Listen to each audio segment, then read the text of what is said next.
میں نے ایسا کچھ نہیں کیا۔ زرنش کی والدہ رونے لگی، وہ بھی روئی جا رہی تھی۔ اس کا بڑا بھائی تو یوں تھا کہ ڈاکٹر عباد کا گلا گھونٹ دے گا، اسے جان سے مار ڈالے گا۔ کہنے لگا تمہیں میں چھوڑوں گا نہیں۔ اس کے گریبان کو اس طرح سے جھنجھوڑ چکا تھا کہ ڈاکٹر کی شرٹ کے بٹن تک ٹوٹ گئے تھے۔ وہ بدحواسی کے عالم میں تھا اور زرنش بار بار کہہ رہی تھی کہ اس نے مجھے برباد کیا ہے، لیکن عباد کہہ رہا تھا کہ میں نے اس لڑکی کو کچھ نہیں کہا، یہ جھوٹ بول رہی ہے۔ اس کی والدہ کہنے لگی جب میری بچی یہاں پر کوما میں تھی تب وہ کنواری تھی، کسی نے تو اس کے ساتھ ظلم کیا ہے اور آپ کے ہاسپٹل میں ہوا ہے۔ بہرحال CCTV کیمرہ دیکھا گیا، کمرے کے اندر کا کیمرہ آن کیا گیا تو کمرے میں گھپ اندھیرا تھا۔ بس اتنا پتا چلا تھا کہ کوئی اس کے کمرے میں آیا تھا اور اس کے اوپر بھی لیٹا تھا، لیکن اندھیرے کی وجہ سے کچھ بھی صاف دکھائی نہیں دے رہا تھا۔ اس شخص کا چہرہ عیاں نہیں تھا اور اس سے پہلے ڈاکٹر عباد ہی آخری دفعہ اس کے کمرے میں آیا تھا۔ اس کا چیک اپ کیا گیا تھا اور اس کے رخسار تھپ تھپا کر یہی کہنے لگے تھے کہ جلدی سے ہوش میں آ جاؤ لڑکی، ورنہ میں تمہارے ساتھ زیادتی کروں گا، پھر ہی تمہیں ہوش آئے گا۔ کمرے کی لائٹ انہوں نے ہی بند کی تھی اور پھر وہ چلے گئے۔ جس طرح کوما پیشنٹ کے کمرے بنے ہوئے تھے، زیادہ تر لوگوں کا آنا جانا وہاں نہیں تھا، اسی لیے رات میں کوریڈور کی لائٹ بھی بند ہو چکی تھی۔ جس نے بھی یہ سب کیا تھا پری پلان کیا تھا۔ زرنش کے کمرے میں آنے سے پہلے کوریڈور کی لائٹ بند ہوئی تھی تاکہ اسے کوئی پہچان نہ سکے۔ کمرے کے باہر رکھی کرسی پر وائٹ کوٹ اتار کر رکھا گیا تھا اور پھر ہی جانے والا اندر گیا تھا۔ جس طرح کی دھمکیاں ڈاکٹر عباد نے اسے دی تھی، نرسیں بھی اس بات کی گواہ تھی اور وہ رو دینے کو تھا۔ وہ بار بار یہی کہہ رہا تھا کہ میں نے کچھ بھی نہیں کیا، لیکن وجاہت نے اس کے منہ پر مکے مارنے شروع کر دیے۔ ڈاکٹر عباد کا چشمہ زمین پر گر کے ٹوٹا تھا، سب لوگ اسی پر انگلیاں اٹھا رہے تھے۔ وہ تو بار بار کہہ رہا تھا کہ میں نے کچھ نہیں کیا، مجھے بولنے کا موقع تو دو، میں نہیں جانتا اس کے ساتھ کس نے کیا ہے۔ لیکن وجاہت کے چند دوست اور چچا بھی وہاں پر آ گئے۔ بہت تماشا لگ چکا تھا، پولیس کو بھی بلوا لیا گیا۔ وہ اس قدر گھبرا گیا تھا کہ اسے سمجھ میں نہیں آ رہا تھا کہ کیا کرے اور کیا نہ کرے۔ بہرحال زرنش کے چچا نے کہا کہ جو کچھ اس نے ہماری بچی کے ساتھ کیا ہے، ہم اس پر کیس بھی کر دیں تو ہماری بیٹی کی عزت واپس نہیں آئے گی اور ہو سکتا ہے کہ اس ڈاکٹر کو زیادہ سزا نہ ہو، یہ پھر سے رہا ہو جائے گا۔ چند سال اس کو سزا ملے گی، اسی لیے جب عزت کا کھلواڑ اس نے کیا ہے تو نکاح بھی یہی کرے گا۔ یہ سن کر عباد کہنے لگا یہ لڑکی جھوٹی ہے، یہ کوما پیشنٹ تھی، یہ کیسے کہہ سکتی ہے کہ میں نے اس کے ساتھ زیادتی کی ہے؟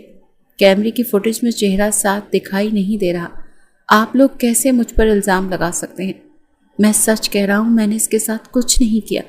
عباد کے کچھ دوست اور عباد کی والدہ تک ہاسپٹل پہنچ گئی تھی۔ جس طرح کی سچویشن تھی انہیں بھی اپنے بیٹے پر شک ہونے لگا تھا اور وہ کہنے لگی عباد مجھے تم سے یہ امید نہیں تھی۔ وہ کہنے لگا امی آپ کو بھی مجھ پر بھروسہ نہیں ہے؟ وہ کہنے لگی جو کچھ میں نے دیکھا میں کسی پر بھروسے کروں؟ میں نہیں جانتی کہ تمہیں اس لڑکی سے نکاح کرنا ہی پڑے گا۔ لیکن زرنش کہنے لگی مجھے نہیں کرنا اس شخص سے نکاح، مجھے اس سے نفرت ہے۔ وہ روئے جا رہی تھی۔ اس کی والدہ کہنے لگی جتنی بدنامی ہو چکی ہے تمہیں کون اپنائے گا؟ وہ کہنے لگی نہ اپنائے کوئی، لیکن میں ایسے شخص کے ساتھ ایک لمحہ نہیں رہ سکتی۔ ڈاکٹر عباد کہنے لگا مجھے بھی اس سے شادی نہیں کرنی، آپ لوگ مجھے سزا دلوا دیں، میں اپنے آپ کو بے قصور بھی ثابت کر لوں گا۔ یہ سن کر وجاہت کو اور غصہ آیا، کہنے لگا تو پیسے کے زور پر اپنے آپ کو بچا نہیں سکتا، میری بہن سے نکاح کرو ورنہ میں تمہاری جان لے لوں گا۔ بہرحال سمجھا بجھا کر زرنش کو بھی اس کی والدہ نے اس بات پر آمادہ کیا کہ تمہاری بہت زیادہ بدنامی ہو چکی ہے، کوئی تمہیں نہیں اپنائے گا، غلط اس نے کیا ہے تو عزت بھی اسی ڈاکٹر کو دینی چاہیے۔ اور ڈاکٹر عباد کی والدہ نے بھی یہی کہا کہ تم جذبات میں آ کر غلطی تو کر بیٹھے ہو، بہتر ہے کہ اس لڑکی کو اپنا لو ورنہ میں تمہیں دودھ بھی نہیں بخشوں گی۔ ڈاکٹر عباد کی یہ حالت تھی کہ جی چاہ رہا تھا زمین پھٹے اور وہ دفن ہو جائے۔ بہرحال مولانا صاحب کو بھی بلا لیا گیا اور وہیں اس کا اور زرنش کا نکاح ہو چکا تھا، ایک ایسی لڑکی سے جسے 8 دن پہلے وہ جانتا تک نہیں تھا۔ اس کے علاوہ صرف ایک پیشنٹ تھی جو کار ایکسیڈنٹ کے کیس میں ہاسپٹل لائی گئی تھی، لیکن گاڑی ایکسیڈنٹ کے دوران پلٹا کھا چکی تھی، چوٹ لڑکی کے سر پر لگی اور تب سے وہ کوما میں تھی۔ بظاہر تو چوٹوں کا علاج ہو چکا تھا لیکن اسے ہوش نہیں آ رہی تھی۔ ڈاکٹر عباد نے جب اس لڑکی کو دیکھا تو سمجھ چکا تھا کہ دماغ پر چوٹ لگنے سے ایسا ہوا ہے۔ وہ اس کو سن سکتی ہے، محسوس بھی کر سکتی ہے، بس اپنی قوت مدافعت کو تھوڑا سا زیادہ استعمال کرے گی تو ہوش میں آ جائے گی، لیکن وہ نہیں جانتا تھا کہ وہ لڑکی اس کے لیے ایک بہت بڑی بدنامی اور آزمائش بن جائے گی۔ نکاح ہونے کے بعد عباد صوفے پر بالکل بے جان بیٹھا تھا اور وہ اپنے فولڈنگ پیڈ پر جیسے اسے نیچے اتارنے کی کوشش کی تھی تو پتہ چلا کہ ابھی تک اس کے پاؤں کام نہیں کر رہے۔ وہ اپنے ہاتھ ہلا پا رہی تھی، بات کر رہی تھی، اٹھ کر بیٹھ بھی گئی تھی، لیکن نیچے کا حصہ ابھی بھی بے جان سا تھا۔ اسے ویل چیئر پر بٹھایا گیا۔ وہ بضد تھی کہ واپس اپنے گھر جائے گی، اپنی ماں کے پاس۔ عباد اس وقت اتنے غصے میں تھا کہ جس کی کوئی حد نہیں۔ وہ لڑکی زبردستی اس کے گلے پڑی تھی۔ اس وقت اس کے ہونٹوں کے کنارے سے خون بہہ رہا تھا کیونکہ وجاہت نے اس کے چہرے پر مکے برسائے تھے۔ آنکھ کے قریب نیل کا نشان تھا۔ بڑے غصے سے کہنے لگا، نہیں، یہ میرے ساتھ جائے گی۔ جب میں نے اسے برباد کیا ہے تو رکھوں گا بھی میں ہی اپنے پاس۔ زرنش نے بڑی نفرت سے اسے دیکھا تھا، جو نکاح ہوتے ہی اپنا جرم قبول کر چکا تھا۔ زرنش نے روتے ہوئے اس کی طرف دیکھنے لگی، پھر کہنے لگی، مجھے پہلے ہی پتا تھا کہ میرے ساتھ غلط کرنے والا کوئی اور نہیں بلکہ تم ہی ہو۔ تم جیسے ڈاکٹر نہیں بلکہ حیوان ہوتے ہیں۔ اس کے جو منہ میں آ رہا تھا وہ بولے جا رہی تھی، اور عباد غصے سے گھور کر اسے دیکھ رہا تھا۔ وہ اٹھ کر کھڑا ہوا اور اس کی ویل چیئر پکڑ کر کمرے سے باہر نکل گیا۔ آنکھیں سرخ تھیں، اس کی والدہ بھی اس کے پیچھے پیچھے زرنش کے گھر والوں سے معذرت کرتے ہوئے باہر آئی تھی۔ عباد کو تکلیف اس بات کی تھی کہ اس کی ماں نے بھی اس پر بھروسہ نہیں کیا تھا۔ کیا وہ انہیں ایسا لگتا تھا؟ اتنے کمزور کردار کا مالک تھا، انہیں اپنے بیٹے پر بھروسہ نہیں تھا۔ بہرحال باہر آتے ہی اس نے اپنی گاڑی کی پچھلی نشست کا دروازہ کھولا، اور جیسے ہی زرنش کو گود میں اٹھانے لگا تو اس نے اس کا ہاتھ پیچھے کیا۔ وہ رو رہی تھی، نفرت سے اسے دیکھ رہی تھی۔ دیکھ تو عباد بھی اسے غصے اور نفرت سے ہی رہا تھا، جو اس کا ہاتھ پیچھے جھٹک چکی تھی، لیکن اس بار عباد نے اسے قہر بھری نظروں سے دیکھا اور زبردستی اسے اپنی گود میں بھر کر گاڑی کی پچھلی نشست پر بٹھا چکا تھا۔ اس کی والدہ بھی پیچھے ہی بیٹھ گئی۔ ویل چیئر اس نے چوکیدار سے کہہ کر بند کروائی اور اپنی ڈگی میں رکھوا لی۔ گاڑی اس نے بڑی رف چلائی تھی۔ اس کی والدہ بھی چپ تھی کیونکہ ویڈیو فوٹیج میں جس طرح سے کوٹ اتار کر باہر رکھا وہ شخص اندر گیا تھا، انہیں لگا تو شاید عباد ہی ہے۔ جس طرح کی وہ باتیں کرتا تھا اس کی والدہ کو لگا شاید خوبصورت لڑکی کو دیکھ کر وہ بہک گیا تھا، کیونکہ جب بھی کسی خوبصورت لڑکی کو دیکھتا تھا تو اپنی ماں کو اشارے کرتا تھا، امی دیکھیں نا کتنی خوبصورت ہے، کہیں تو آپ کی بہو بنا دو۔ اس کی والدہ اس کی کمر پر تھپکی لگاتی تھی۔ وہ سمجھتی تھی مذاق کر رہا ہے، شرم نہیں آتی دوسروں کی بہن بیٹیوں کو دیکھتے ہوئے۔ وہ کہنے لگا، لو، انسان دوسروں کی ہی بہن بیٹیاں دیکھتا ہے، نہ میری تو کوئی بہن نہیں، اور اپنی بہن بیٹی کو کوئی نظروں سے تھوڑی دیکھتا ہے۔ جب تک میں دوسروں کی بہن اور بیٹیاں نہیں دیکھوں گا تو آپ کی بہو کیسے چنوں گا؟ اور خوبصورت لڑکیوں کو تو دیکھ کر میرا دل مچلنے لگتا ہے، نظر خود بخود ہی اٹھنے لگتی ہے۔ سمجھا کرے نا امی۔ کبھی آنکھ ونک کر کے وہ اپنی والدہ کو تنگ کرتا تھا، کہنے لگی، دیکھ لینا، تمہارے لیے ایسی لڑکی ڈھونڈوں گی جو ذرا بھی خوبصورت نہ ہو۔ اس کی والدہ نے بھی مذاق کیا تھا، امی، میں اس معاملے میں کمپرومائز نہیں کروں گا۔ اگر آپ نے ایسی کسی لڑکی کو میرے لیے چنا تو میں کسی بھی لڑکی سے زبردستی نکاح کر کے اسے گھر لے آؤں گا جو خوبصورت ہوگی، پھر مجھ سے شکایت مت کریے گا۔ یہ سن کر اس کی والدہ نے سنجیدگی سے اسے دیکھا تھا۔ عباد، دیکھو، مذاق میں بھی یہ بات مجھے پسند نہیں ہے۔ امی، میں ٹھیک کہہ رہا ہوں، مذاق نہیں کر رہا، اسی لیے میرے لیے خوبصورت لڑکی کا انتخاب کریے گا، ورنہ میں سچ مچ کسی خوبصورت لڑکی سے خود ہی نکاح کر کے آ جاؤں گا۔ مشرا بیگم کے دماغ میں بیٹے کی باتیں گونج رہی تھیں۔ انہوں نے اپنی بھانجی کو پسند کیا تھا، لیکن یہ بات اس کے لیے صاف انکار کر چکا تھا کیونکہ وہ خوبصورت نہیں تھی۔ شاید اسی لیے اس خوبصورت لڑکی کو دیکھ کر مشرا بیگم کو بیٹے پر غصہ آیا تھا، کچھ نفرت کا احساس بھی ہوا تھا۔ برابر میں بیٹھی 19 سالہ لڑکی پر ترس بھی آیا تھا جو ان کے بیٹے سے 10 سال چھوٹی تھی۔ عباد کا گھر ایک اچھے اور پوش علاقے میں تھا، لیکن زیادہ بڑا نہیں تھا، بس ایک کار پارکنگ کی جگہ تھی اور گراؤنڈ فلور پر صرف ایک کمرہ تھا۔ باورچی خانہ تھا اور ایک ڈرائنگ روم تھا، اور نیچے بنے ہوئے کمرے میں اس کی والدہ رہتی تھی۔ عباد کا کمرہ اوپر تھا اور ایک اور کمرہ بھی اوپر موجود تھا جو گیسٹ روم کے طور پر رکھا گیا تھا۔ بہت بڑی گیلری تھی جو عباد کے کمرے میں تھی۔ جیسے ہی گاڑی ان کے گھر کے اندر پارک کی تو اس کی والدہ کہنے لگی، اس لڑکی کو میرے کمرے میں لے کر جانا۔ عباد کے ماتھے پر پھر سے بل پڑے تھے۔ کیوں امی؟ آپ کے کمرے میں کیوں لے کر جاؤں؟ میں نے گناہ کیا ہے، اس کے ساتھ زیادتی کی ہے۔ آپ کو لگتا ہے میں قصوروار ہوں؟ زبردستی آپ کے کہنے پر، آپ کے مجبور کرنے پر میں نے اس سے نکاح کیا، تو یہ میرے کمرے میں جائے گی۔ زرنش کہنے لگی، نہیں، مجھے اس شخص کی شکل بھی نہیں دیکھنی۔ اس سے پہلے کہ وہ کچھ اور کہتی، یہ بات غصے سے دھاڑا تھا۔ او یو شٹ اپ! خبردار، جو تم نے کچھ بھی بکواس کی، ایک لفظ بھی بولی نا تو جان نکال لوں گا تمہاری۔